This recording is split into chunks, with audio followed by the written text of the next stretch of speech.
C'est une course bien singulière qui aura lieu dans 3 ans à Aix-les-Bains. Venu de Chine, le Dragon Boat se compose d'une vingtaine de rameurs par embarcation de 12 mètres de long. Seules des femmes s'affronteront ici dans une ambiance conviviale lors de ce festival intitulé IBCPC, soit l'organisme mondial de référence pour les pagayeuses concernées par le cancer du sein. Une vraie chance d'éviter la récidive pour ces femmes. Ça nous amène tellement du bien dans la tête, on n'est plus seul du tout. Et puis au niveau physique, ça nous reconstruit musculairement.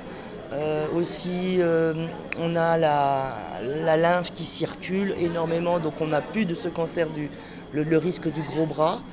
Et il y a surtout entre 25 à 40% de risque en moins de récidive. Donc c'est énorme de pratiquer un sport, surtout le Dragon Boat, puisque c'est un sport collectif où on peut, quand on est fatigué, s'arrêter, poser la pagaie dans le bateau, et il y a toutes les copines qui continuent. C'est donc une vague rose internationale qui déferlera sur les eaux calmes du plus grand lac naturel de France en 2026, avec pas moins d'une trentaine de nations présentes et plus de 4500 sportives attendues. Les participantes pagaieront sur 2 courses, le 200 mètres et le 500 mètres, qui se dérouleront sur la plage d'Aqualac. La ville sera coloriée en rose et en bleu, parce que la Riviera, c'est le bleu, mais on va marier le bleu et le rose. Et puis les temps forts, voilà, ça va être cette cérémonie d'ouverture au centre-ville. Faire communiquer la ville et le lac, c'est toujours quelque chose d'important pour la ville d'Aix-les-Bains.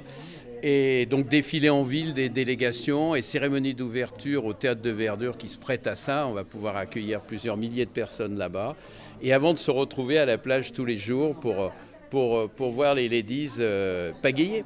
Aix-les-Bains devait accueillir l'événement en 2020, mais la crise du Covid-19 est venue chambouler les plans. Le festival a alors été reporté avant d'être annulé. Mais la ville s'est accrochée à sa candidature, succédant à la Nouvelle-Zélande, pays hôte du festival en avril 2023.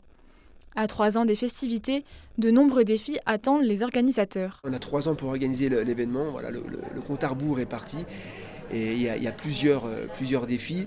Un, c'est héberger en fait toutes ces participantes le plus proche possible du site de course. Deuxième défi, c'est de les transporter, parce qu'en fait on va gérer le transport en bus, voilà, pour éviter en fait de multiplier le nombre de voitures.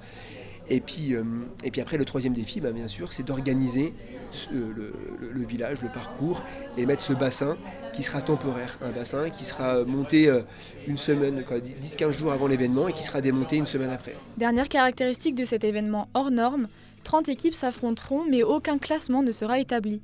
Toutes les participantes repartiront médaillées, puisqu'ici l'important c'est avant tout de participer. Le Dragon Boat, qui mélange à la fois sport et santé, a séduit plus de 15 000 adeptes autour du globe. En France, on compte près de 80 associations sur tout le territoire.